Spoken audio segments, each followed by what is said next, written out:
Hello students, welcome to this class of the physics, and today we are going to study the part of the EMF of cell, PD of cell and internal resistance of cell. Okay, म्हणजे आता आज आपण particularly सेलशी related जो part आहे, okay, सेलचा part जो आहे तो आपण स्टडी करणार आहे.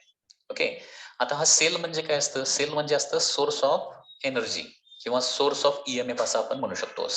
Sale is the source of energy और सोर्स ऑफ EMF असं म्हणतो. EMF म्हणजे काय आपण हे बघणार आहे, लक्षात घ्या. ओके, ठीक आहे.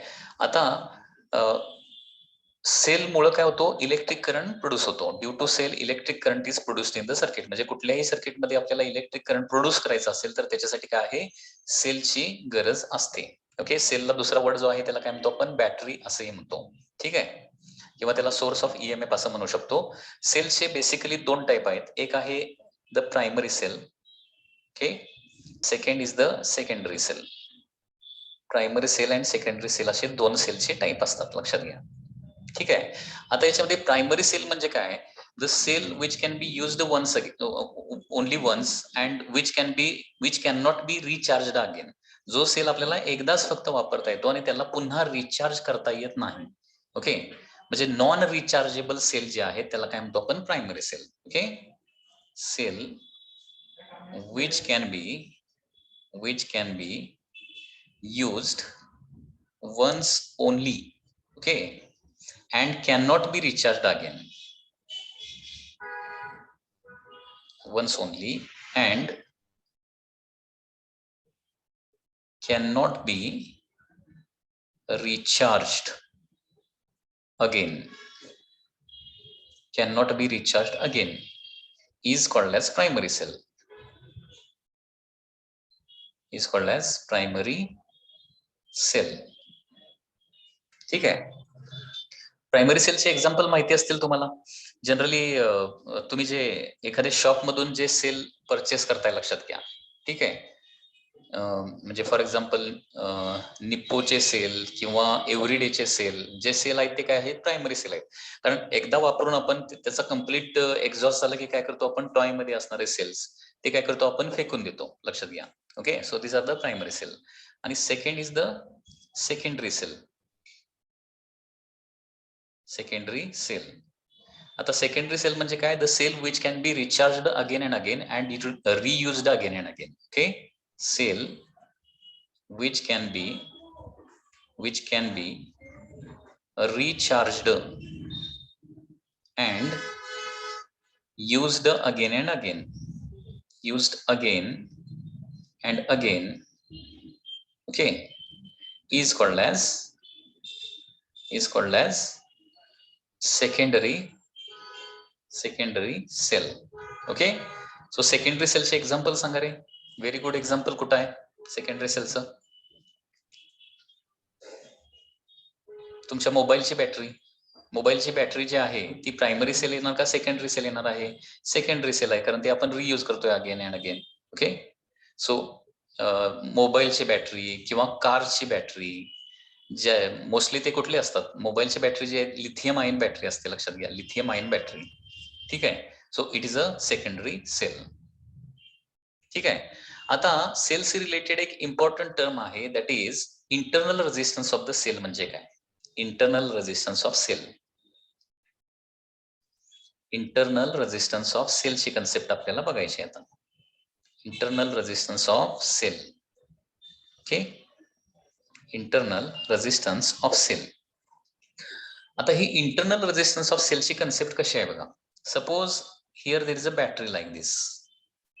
ओके, सपोज ही एक बॅटरी आहे, म्हणजे ऍक्च्युअल जशी बॅटरी असते तशी बॅटरी काढलेली आहे. इथं पॉझिटिव्ह टर्मिनल आहे, इथं निगेटिव्ह टर्मिनल आहे, आणि या बॅटरीला काय केलेलं आहे आपण? एक लोड रेझिस्टन्स जोडलेला आहे, like this. Load resistance is connected like this. आता तुम्हाला माहित आहे की करंट कसा फ्लो होतो? बॅटरीच्या पॉझिटिव्ह टर्मिनल कडून करंट स्टार्ट होतो. Okay, external resistance capital R जो आहे त्याच्यामधून पास होतो आणि कुठे तो? बॅटरीच्या निगेटिव्ह टर्मिनलला येतो. लक्षात घ्या, आपण ऑलरेडी बघितलेलं आहे की सर्किटमध्ये इलेक्ट्रिक करंटची डायरेक्शन कशी असते? From positive terminal to the negative terminal असते. ठीक आहे, आता करंट जो आहे तो निगेटिव्ह टर्मिनलला आल्यानंतर थांबतो का, तर थांबत नाही, लक्षात घ्या. तो निगेटिव्ह टर्मिनल मधून आतलं जे काही इलेक्ट्रोलायटिक सोल्युशन किंवा केमिकल सोल्युशन जे काही असणार आहे त्याच्यामधून परत काय होतो, पॉझिटिव्ह टर्मिनलला येतो. म्हणजे करंट जो आहे तो काय होतो, कंटिन्युअसली असा सर्कलमध्ये लूपमध्ये फिरत असतो, लक्षात घ्या. म्हणजे positive terminal to negative terminal कुठून पास होतो, एक्सटर्नल रेझिस्टन्स मधून. आणि निगेटिव्ह टर्मिनल टू परत पॉझिटिव्ह टर्मिनल येतो थ्रू द इंटरनल स्ट्रक्चर किंवा इंटरनल इलेक्ट्रोलायटिक सोल्युशन, म्हणजे बॅटरीच्या आतमधून. म्हणजे नेहमी लक्षात ठेवा, करंटची डायरेक्शन आतापर्यंत आपण काय स्टडी केलंय, करंटची direction from positive terminal to the negative terminal म्हटलंय, परंतु कुठून ते, थ्रू एक्सटर्नल रेझिस्टन्स, हे नेहमी लक्षात ठेवा. Okay, so direction of electric current is from positive to negative through external resistance and from negative to positive through internal resistance. लक्षात घ्या, through internal to the battery. ठीक आहे. आता आतलं जे बॅटरीच्या आतमधून ज्यावेळी करंट फ्लो होतो ना, त्यावेळी बॅटरी सोल्युशन आहे ते देखील काय करतं, त्या करंटच्या फ्लोला अपोजिशन प्रोड्यूस करतं. करंटच्या फ्लोला अपोजिशन प्रोड्यूस करतं आणि त्यालाच काय म्हणतो आपण, internal resistance of the cell असं म्हणतो. Okay, so internal resistance of सेलची डेफिनेशन काय येणार बघा, the resistance किंवा the opposition, okay, opposition to flow of electric current. Okay, opposition to flow of electric current, opposition to flow of electric current. Okay, internal to the battery, internal to cell किंवा internal to battery.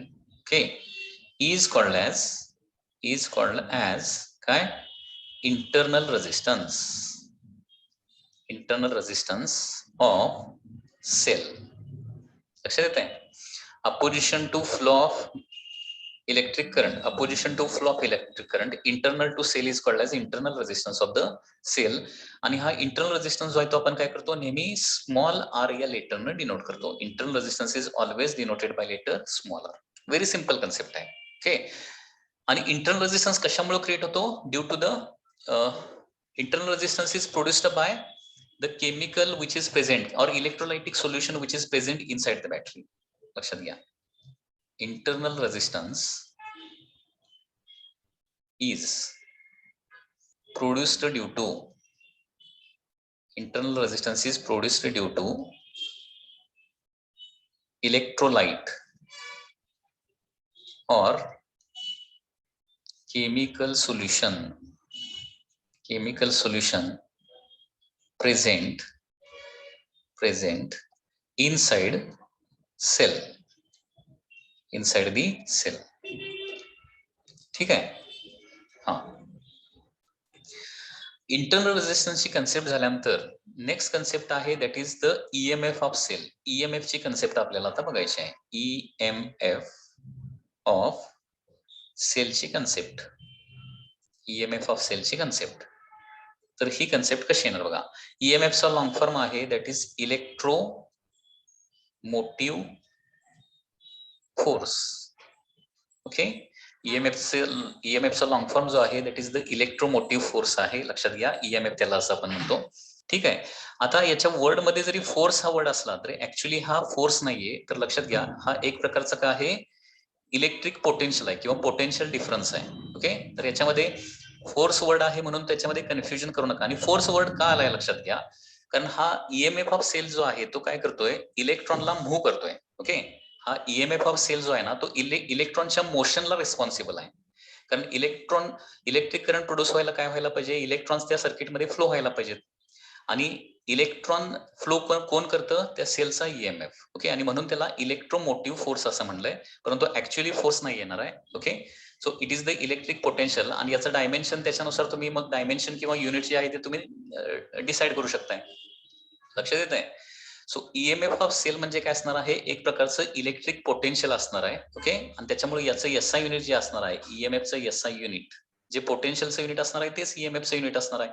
तर ईएमएफचं SI unit येणार आहे volt. Okay, आणि याचं dimension काय येणार, मग हे डायमेन्शन इम्पॉर्टंट आहे, हे मी तुम्हाला डायमेन्शन पाठ करून ठेवायला सांगितलेलं आहे. लक्षात घ्या, M1 L2 T-3 and A-1. Okay, so this is the dimension of the EMF. आता ही ईएमएफ ची बेसिक कन्सेप्ट कशी आहे, ओके, ईएमएफ ची बेसिक कन्सेप्ट कशी आहे ती आपण स्टडी करणार आहे, लक्षात घ्या. ठीक आहे. आता इलेक्ट्रिक करंट कसा फ्लो होतो हे तुम्हाला मी डायग्राम काढून सांगितलेलं आहे. ओके, सो वन्स अगेन लक्षात घ्या. सपोज हा एक एक्सटर्नल रेझिस्टन्स आहे. ठीक आहे, हा एक्सटर्नल रेझिस्टन्स आहे. त्याच्यानंतर ही कोण आहे, इथं बॅटरी आहे. हा जो एक्सटर्नल रेझिस्टन्स जो आहे तो कुठं जोडलेला आहे, बॅटरीच्या पॉझिटिव्ह आणि निगेटिव्ह टर्मिनलच्या मध्ये एक्सटर्नल रेझिस्टन्स जोडला आहे, बरोबर. आणि ही कोण आहे, बॅटरी. सो ऍक्च्युअल जशी बॅटरी असते तशी मी इथं आपल्या अंडरस्टँडिंगसाठी बेटर अंडरस्टँडिंगसाठी आपण ही ड्रॉ केलेली आहे. ओके, आणि इलेक्ट्रिक करंट कसा फ्लो होतोय हे मी तुम्हाला सांगितलेलं आहे. ऍक्च्युअली डायग्राम ही अशी होणार आहे, स्मॉल आर. तर इलेक्ट्रिक करंट कसा फ्लो होतोय, बॅटरीच्या पॉझिटिव्ह टर्मिनल कडून निगेटिव्ह टर्मिनल पर्यंत येतो. Okay, through external resistance that is capital R. लक्षात येते. इलेक्ट्रिक करंट कसा फ्लो होतोय, from positive terminal of battery to the negative terminal of the battery through external resistance, and then from negative terminal of the battery to again positive terminal of the battery through internal resistance. ठीक आहे. आता EMF of सेलची actual definition कशी आहे बघा. Definition is like this.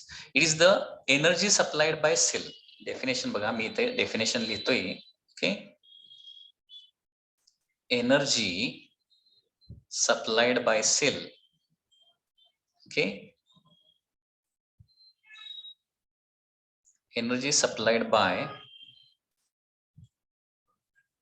cell, energy supplied by cell to circulate. Okay, energy supplied by cell to circulate unit charge. Okay, energy supplied by cell to circulate unit charge once round complete circuit. Okay, जरा व्यवस्थित definition लक्षात घ्या. is called as EMF of cell. Okay, बघा काय definition लिहिले बघा व्यवस्थित. Energy supplied by cell, किंवा काही वेळेला वर्कडन, एनर्जी सप्लाइड ऐवजी हा पण वर्ड वापरला जातो काही वेळेला, वर्कडन बाय सेल. लक्षात घ्या, ईएमएफ म्हणजे एनर्जी सप्लाइड बाय सेल किंवा वर्कडन बाय सेल आहे. लक्षात घ्या, पुन्हा एकदा सांगतोय. ईएमएफ म्हणजे काय, एनर्जी सप्लाइड बाय सेल किंवा वर्कडन बाय सेल. कशासाठी केलेलं वर्कडन आहे किंवा कशासाठी सप्लाय केलेली एनर्जी आहे, तर to circulate unit charge. Unit charge म्हणजे काय रे, 1 coulomb charge. 1 coulomb charge once round complete circuit. Once round complete circuit याचा मिनिंग काय होतो, एक्सटर्नल रेझिस्टन्स मधून as well as internal resistance मधून. म्हणजे लक्षात घ्या, 1 कुलम चार्ज मी घेणार आहे. 1 कुलम चार्ज बॅटरीच्या पॉझिटिव्ह टर्मिनल पासून एक्सटर्नल रेझिस्टन्स मधून निगेटिव्ह टर्मिनलला, आणि त्याच्यानंतर बॅटरीच्या निगेटिव्ह टर्मिनल पासून इंटरनल रेझिस्टन्स मधून पॉझिटिव्ह टर्मिनलला. अशा प्रकारे 1 कुलम चार्जला एक राऊंड कंप्लीट करण्यासाठी सेल काहीतरी वर्क करणार आहे किंवा एनर्जी सप्लाय करणार आहे, आणि त्याला काय म्हणतो आपण, ईएमएफ ऑफ सेल असं म्हणतो. कन्सेप्ट लक्षात आले का बघा. म्हणजे ईएमएफ ऑफ सेल म्हणजे work done through external resistance as well as work done through internal resistance असतं. This is for 1 coulomb charge, unit charge. लक्षात घ्या. आणि त्याच्यामुळे याचा फॉर्म्युला आपण असा लिहू शकतो, EMF is denoted by capital E. It is work done, okay, per unit charge. आणि हे वर्क डन कुठला येणार आहे, फॉर कम्प्लीट सर्किट येणार आहे. कम्प्लीट सर्किट, कारण work done for unit charge काढण्यासाठी W डिवायडेड बाय Q करावा लागेल ना तुम्हाला. Is equal to W by Q. लक्षात घ्या. आणि वर्कडनचं युनिट काय असतं सांगा, जूल असतं.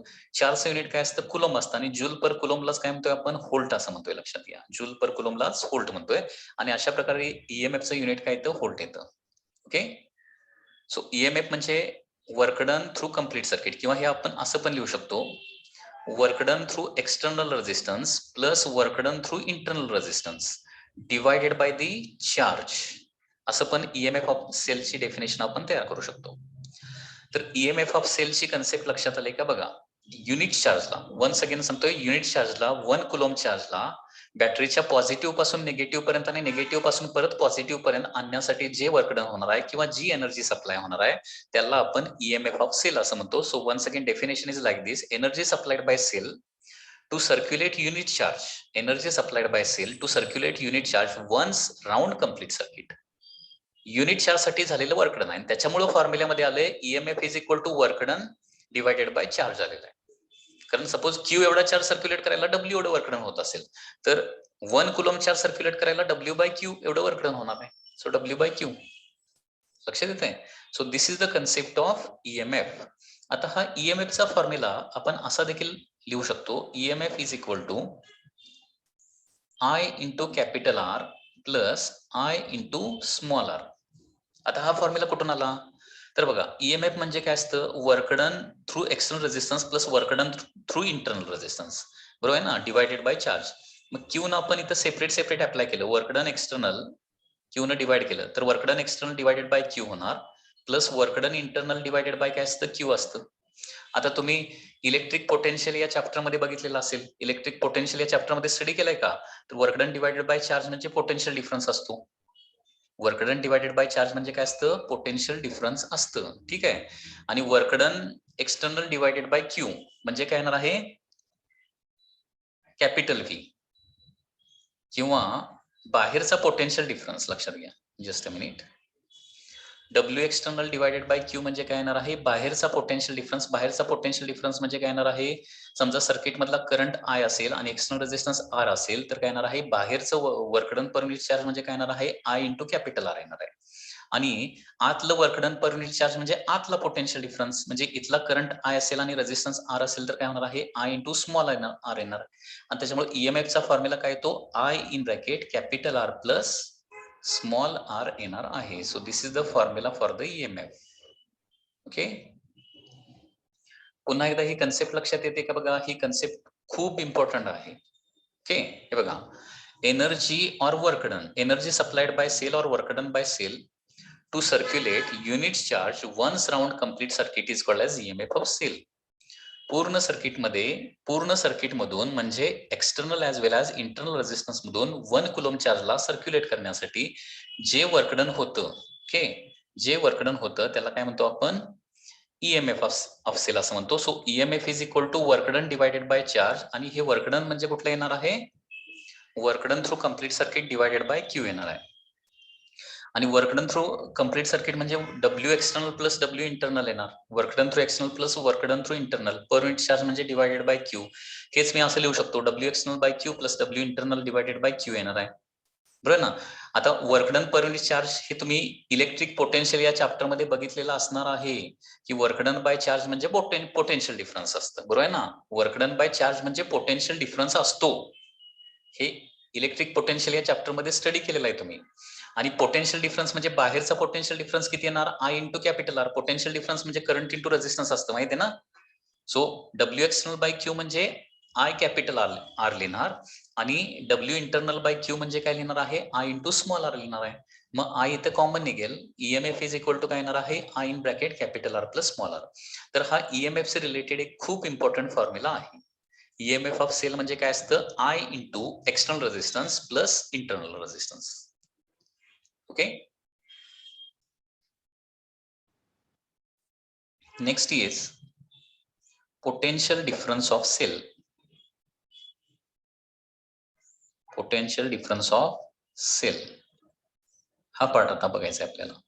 Potential difference of cell is denoted by V. आता पोटेन्शियल डिफरन्सची डेफिनेशन बघा, ही सेम अशीच डेफिनेशन आहे, थोडासा डिफरन्स आहे. Okay. Potential difference of cell म्हणजे काय, तर energy supplied by cell, energy supplied by cell. Okay. Energy supplied by cell किंवा त्यालाच काय म्हणतो आपण, work done by cell. Work done by cell, energy supplied by cell और work done by cell to circulate unit charge. म्हणजे बघा, पुन्हा एकदा डेफिनेशन तशीच आहे, फरक काय होतोय बघा. एनर्जी सप्लाइड बाय सेल और work done by cell to circulate unit charge through external resistance only. लक्षात घ्या, एक्सटर्नल रेझिस्टन्स ओनली.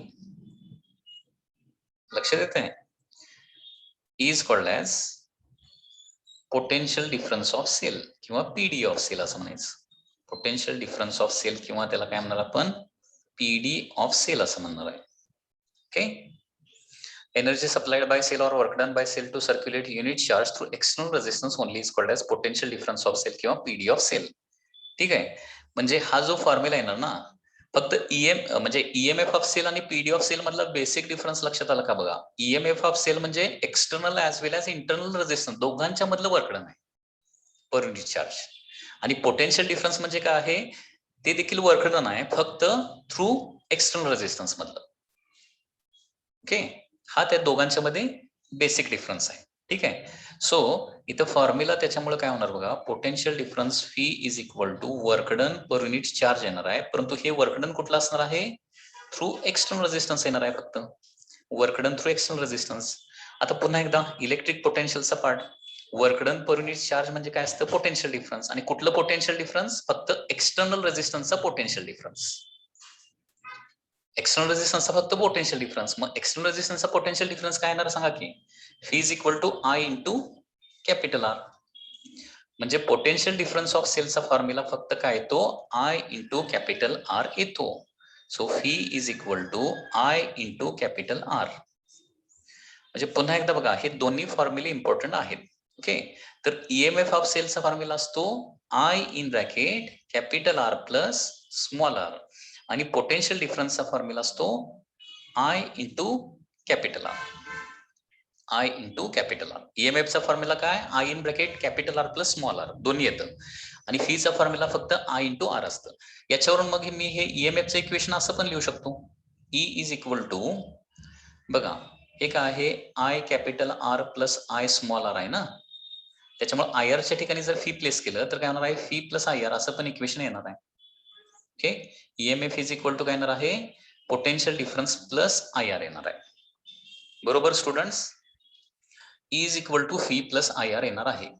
म्हणजे हे रिलेशन कुठलं असणार आहे, ईएमएफ आणि पोटेन्शियल डिफरन्स यांच्यामधलं रिलेशन. बघा फक्त ईएमएफचा फॉर्म्युला पुन्हा एकदा हे रिपीट करतोय मी, कारण हे खूप इम्पॉर्टंट आहे, हे अंडरस्टँड व्हायला पाहिजे व्यवस्थित. ईएमएफचा फॉर्म्युला असतो E is equal to I in bracket capital R plus small R किंवा I R plus I R. आणि फीचा फॉर्म्युला असतो जस्ट आय आर.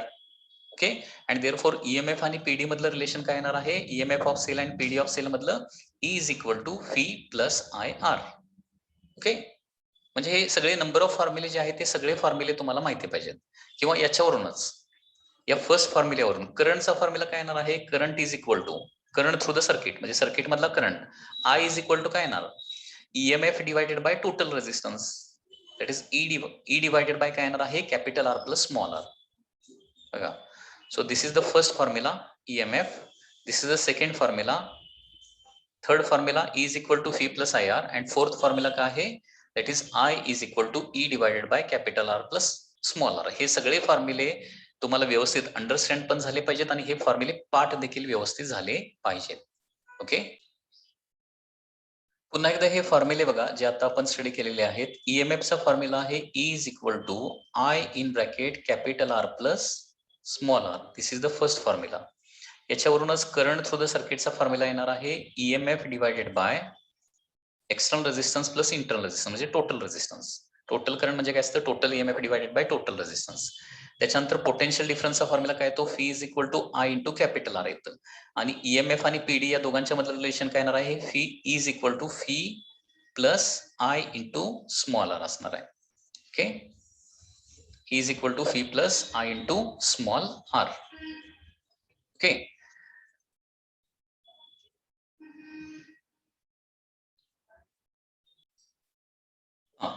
आता हा जर फॉर्म्युला आपण बघितला is equal to phi plus I R, या फॉर्म्युल्यानुसार फक्त आपण जर गेलो तर काय येणार आहे, फी मध्ये समथिंग ऍड केल्यानंतर ई मिळते, म्हणजे EMF is more than PD.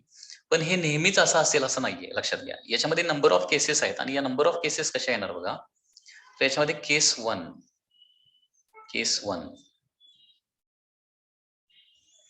Discharging circuit जर असेल तर, डिस्चार्जिंग सर्किट असेल.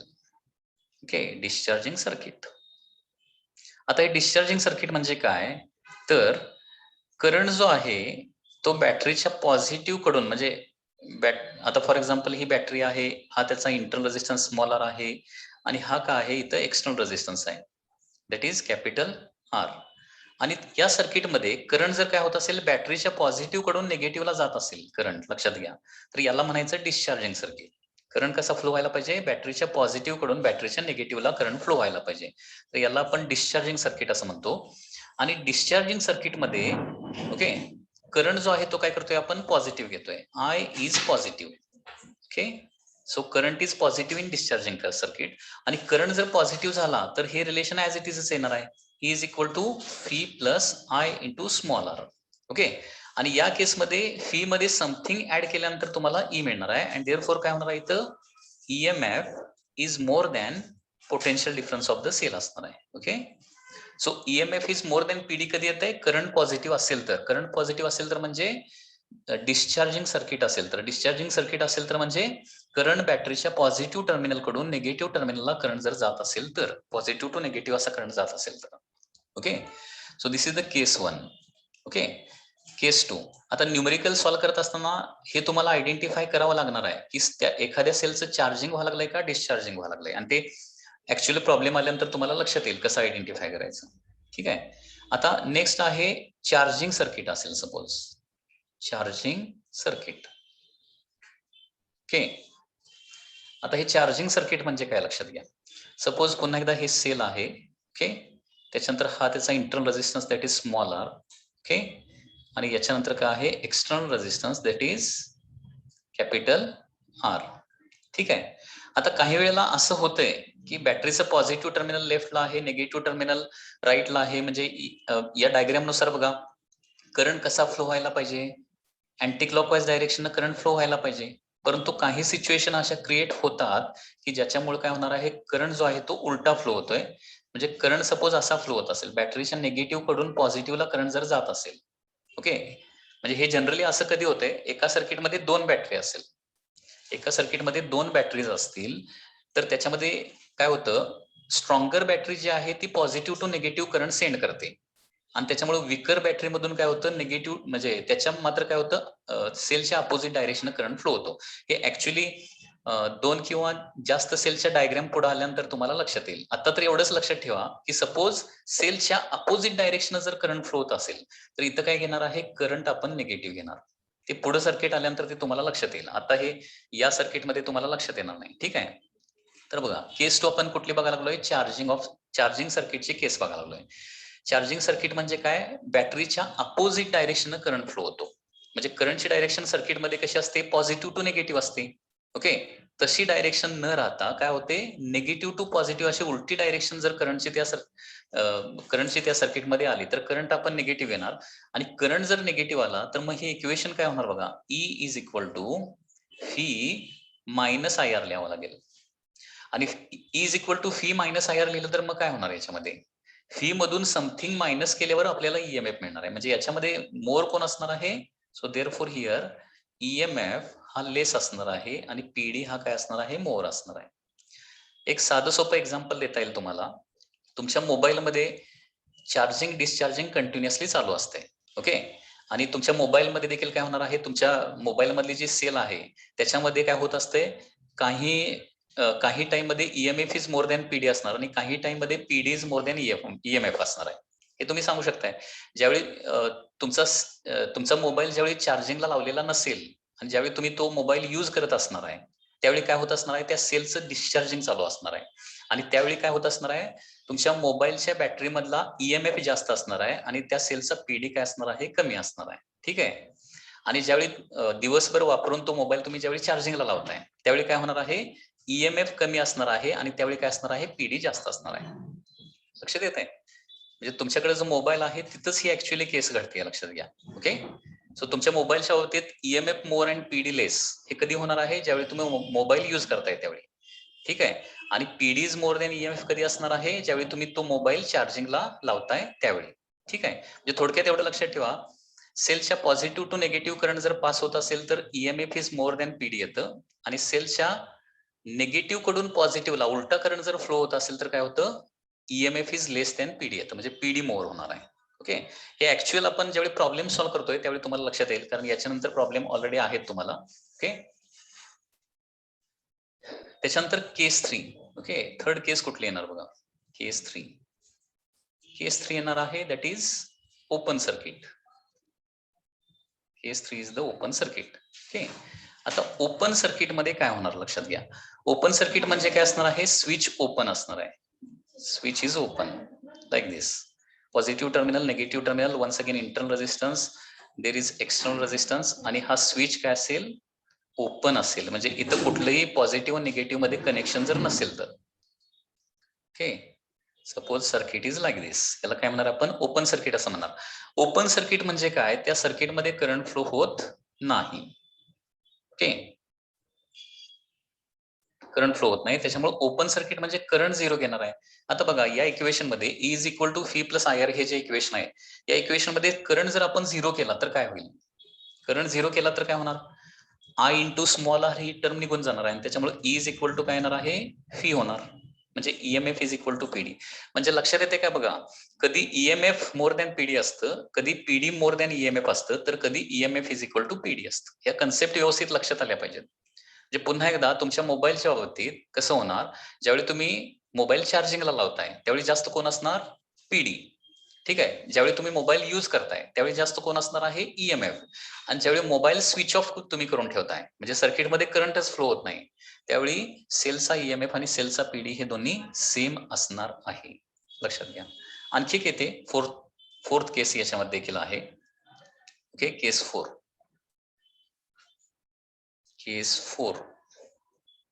केस 4 आहे that is short circuit. Okay, short सर्किटची केस नंबर 4 आहे. आता शॉर्ट सर्किटचा मीनिंग तुम्हाला लक्षात येतोय का बघा. Once again this is battery with positive negative terminal, this is the internal resistance that is small R, आणि एक्सटर्नल रेजिस्टन्सच नाहीये, एक्सटर्नल रेजिस्टन्स अजिबात नाहीये. म्हणजे बॅटरीचं पॉझिटिव्ह टर्मिनल डायरेक्टली आपण बॅटरीच्या निगेटिव्ह टर्मिनलला जोडतोय, याला काय म्हणायचं, शॉर्ट सर्किट असं म्हणायचं. म्हणजे शॉर्ट सर्किटमध्ये काय झिरो होणार आहे, कॅपिटल आर म्हणजे एक्सटर्नल रेजिस्टन्स झिरो होणार आहे. आणि एक्सटर्नल रेजिस्टन्स जर झिरो झाला तर फी झिरो होणार, कारण फी म्हणजे काय असणार आहे, आय इंटू कॅपिटल आर, म्हणजे फी झिरो झाला. आणि जर फी झिरो झाला तर काय होणार, मग इक्वेशन बघा, आपलं इक्वेशन काय आहे, is equal to phi plus I R आहे, आणि फी झिरो झालं तर काय होणार आहे, आय इंटू स्मॉल आर येणार आहे. म्हणजे ईएमएफ इज इक्वल टू काय, तर आय इंटू इंटरनल रेजिस्टन्स. आता शॉर्ट सर्किट मध्ये काय होतं, अनेक वेळा तुम्ही बघितलेलं असेल की शॉर्ट सर्किट झाल्यानंतर आग लागते, बरोबर. शॉर्ट सर्किट झाल्यानंतर आग का निर्माण होते, कारण लक्षात घ्या, कुठल्याही सेलचा इंटरनल रेजिस्टन्स व्हेरी स्मॉल असतो. इंटरनल रेजिस्टन्स स्मॉल असेल तर करंट काय होणार आहे, लार्ज करंट तयार होणार आहे, आणि लार्ज करंटमुळे काय होते, large amount of heat generate होते, आणि त्याच्यामुळे ते सर्किट जे आहे ते कम्प्लिटली डॅमेज होऊ शकतं. ओके, तर या पद्धतीने या 4 केसेस आहेत. फर्स्ट, डिस्चार्जिंग मध्ये EMF is more than PD असणार आहे. ओके, चार्जिंग मध्ये काय असणार आहे, PD is more than EMF. Open circuit मध्ये ईएमएफ पीडी दोन्ही सेम असतात. आणि शॉर्ट सर्किट मध्ये झिरो कोण असतं, शॉर्ट सर्किट मध्ये एक्सटर्नल रेजिस्टन्स झिरो किंवा पोटेन्शियल डिफरन्स जो आहे तो झिरो असणार आहे. Okay, so E is equal to I into small R येणार आहे. तर या पद्धतीने या 4 केसेस आहेत. ओके, आणखी एक महत्वाची गोष्ट, तुम्ही आताच मी तुम्हाला प्रायमरी सेल सांगितला. ओके, प्रायमरी सेल म्हणजे काय, असा सेल की जो तुम्ही एकदाच वापरू शकताय, त्याला रिचार्ज करता येत नाही, त्याला प्रायमरी सेल असं म्हणतो. आता प्रायमरी सेल ज्यावेळी आपण कम्प्लीट यूज करतोय, ओके, त्यावेळी सपोज असं सांगितलं, प्रायमरी सेल आपण ज्यावेळी कम्प्लीट यूज करतोय त्यावेळी त्याचा ईएमएफ झिरो झालेला असतोय का, ईएमएफ झिरो झालेला असतो का, ईएमएफ कमी झालेला असतो का. ओके, आता ऍक्च्युली युज्ड सेलचा तुम्ही ऍक्च्युली एक व्होल्ट मीटरच्या साईन युज्ड सेलचा तुम्ही जर व्होल्टेज तुम्ही जर मेजर केलं तर ते आहे तेवढंच मिळणार आहे. ओके, म्हणजे ईएमएफ झिरो होत नाही युज्ड सेलचा, लक्षात घ्या.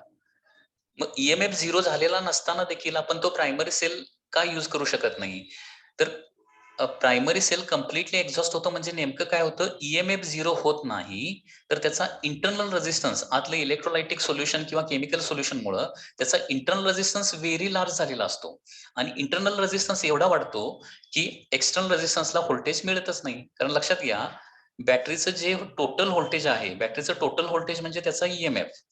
ओके, ते टोटल व्होल्टेज काय होते, दोघांच्या मध्ये डिस्ट्रीब्यूट होतं, कुणाच्या मध्ये, एक्सटर्नल रेजिस्टन्स आणि इंटरनल रेजिस्टन्स मध्ये डिस्ट्रीब्यूट होत आहे. आता इंटरनल रेजिस्टन्स जर खूप हाय झाला तर लक्षात घ्या, सगळं म्हणजे सेल्स असं जे सगळं व्होल्टेज आहे ते कोणाला जाणार, इंटरनल रेझिस्टन्सला जाणार, म्हणजे बॅटरीच्या आतच सगळं यूज केलं जाणार आणि एक्सटर्नल रेझिस्टन्सला ते व्होल्टेज काहीच मिळू शकत नाही, म्हणून तो आपण वापरू शकत नाही. लक्षात घ्या. तर हे एक लक्षात घ्या, MCQ point of view.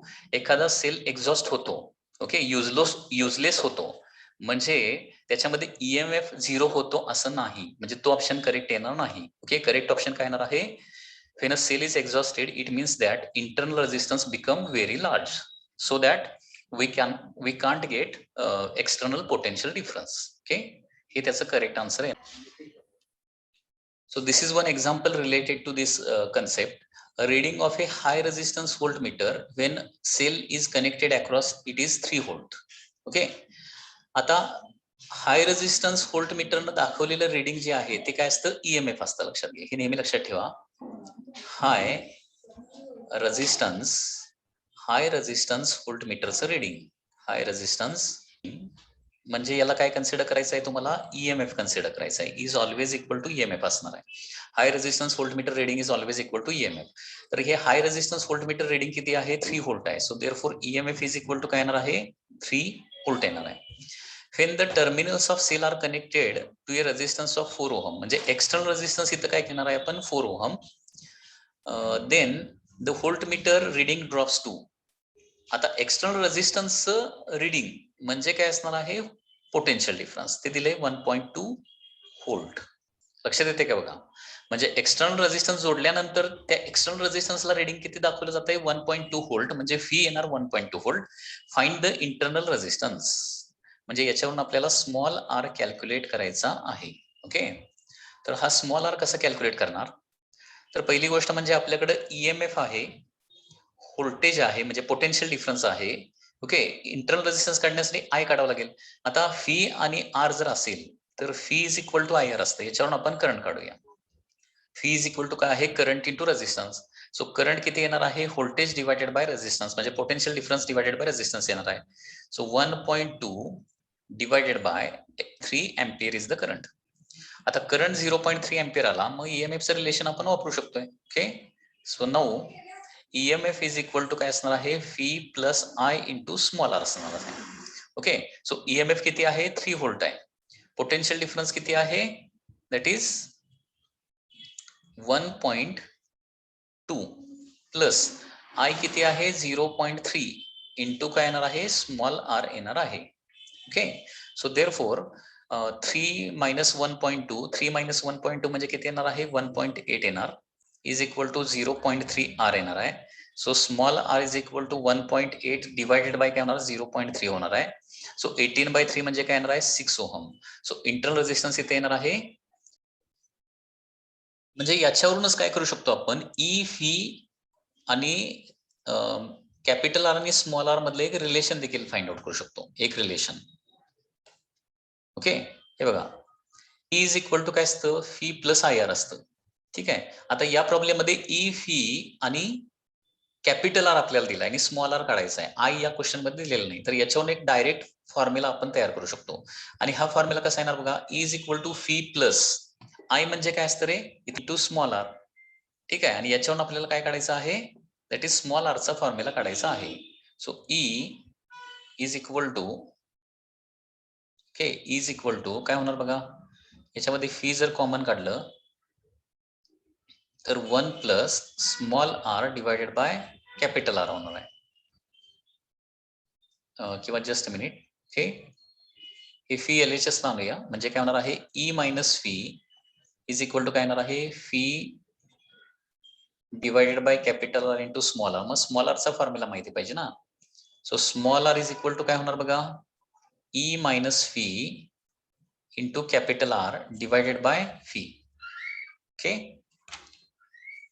Internal रेझिस्टन्सचा formula काय होणार आहे? Internal resistance small R is equal to E minus phi divided by phi into capital R. म्हणजे हा डायरेक्ट फॉर्म्युला देखील एक तयार होऊ शकतो. म्हणजे याच्यावरून डायरेक्ट आन्सर, याच्यामध्ये डायरेक्ट व्हॅल्यू ठेवल्या तरी तुम्हाला आन्सर मिळणार आहे. ईएमएफ किती आहे? 3 आहे. मायनस पोटेन्शियल डिफरन्स किती आहे? 1.2 आहे. डिवायडेड बाय पोटेन्शियल डिफरन्स 1.2 आणि इंटू एक्सटर्नल रेझिस्टन्स किती दिला आहे? That is 4 is equal to small R. असं डायरेक्ट आन्सर देखील काढू शकताय. दॅट इज हे किती येणार आहे? 2.8 small R. So in this way small R solve केल्यानंतर काय येणार आहे? 6 ओहम इज द आन्सर. असे आन्सर येणार आहे. Okay, Next question is like this. A battery of 2 volt and internal resistance small r is connected in series with the resistance of 10 ohm through an ammeter of resistance 2 ohm. Ammeter reads 50 milliampere. Draw the circuit diagram and calculate value of the internal resistance. Okay, याची circuit diagram अशी काढणार. Battery of EMF किती दिलेला आहे 2 volt दिलेला आहे. Okay, याचा internal resistance म्हणजे स्मॉल आर या पद्धतीने दाखवावा लागेल. Okay, is connected in series with the resistance of 10 ohm. याला काय जोडलेला आहे एक्सटर्नल रेजिस्टन्स 10 ओहमचा जोडलेला आहे. This is 10 ohm, this is the external resistance. Okay, through an emitter आणि इथं पाथ मध्ये एक एमिटर पण जोडलेला आहे. This is the emitter. याचा रेजिस्टन्स आहे this is also 2 ohm. This is emitter. ही याची सर्किट डायग्राम येणार आहे. A battery of EMF 2 volt internal resistance small r is connected in series with the resistance of 10 ohm through an ammeter of resistance 2 ohm. Ammeter reads 50 milliampere. आता ammeter न दाखवलेलं reading म्हणजे या path मधला काय येणार आहे करंट येणार आहे. तर या पाथ मधला करंट किती दिलाय 50 मिलीएम्पियर दिलाय. दॅट इज 50 into 10⁻³ एम्पियर हे टोटल पाथ मधला करंट. ठीक आहे. तर स्मॉल आर ची व्हॅल्यू काढायची आहे. आता बघा सर्किट मधला करंट म्हणजे काय येणार आहे EMF divided by total resistance. म्हणजे कॅपिटल आर प्लस रेजिस्टन्स म्हणजे काय असतं total EMF divided by total resistance. या पद्धतीने हे सोल्युशन करू शकताय. तर याच्यामध्ये व्हॅल्यूज आपण प्लेस करूया. ओके, करंटची व्हॅल्यू आहे 50 into 10⁻³ is equal to EMF आहे 2 volt divided by capital R किती आहे 10 प्लस रेजिस्टन्स ऑफ एमिटर आहे 2 plus internal resistance small R. Okay okay, so therefore 10 + 2 + r LHS ला घेऊया. दॅट इज 12 + r LHS ला आलं बरोबर ना. 10 + 2 म्हणजे 12 + r LHS ला आलं आणि 2 डिवायडेड बाय 50 into 10⁻³ हे RHS ला येणार. ओके, सो आता 10⁻³ वर गेल्यानंतर 10⁻+3 होणार म्हणजे हे काय होणार आहे 2000 डिवायडेड बाय 50 होणार आहे. 5 5 कॅन्सल आणि हे किती येतं 40 येणार आहे. 40 ओहम म्हणजे 12 + स्मॉल r म्हणजे 40 येणार आहे. ओके, सो 12 + स्मॉल r म्हणजे 40 येणार आहे आणि therefore small 12. So small r ची व्हॅल्यू येणार आहे 28 ohm. 28 ohm is the answer.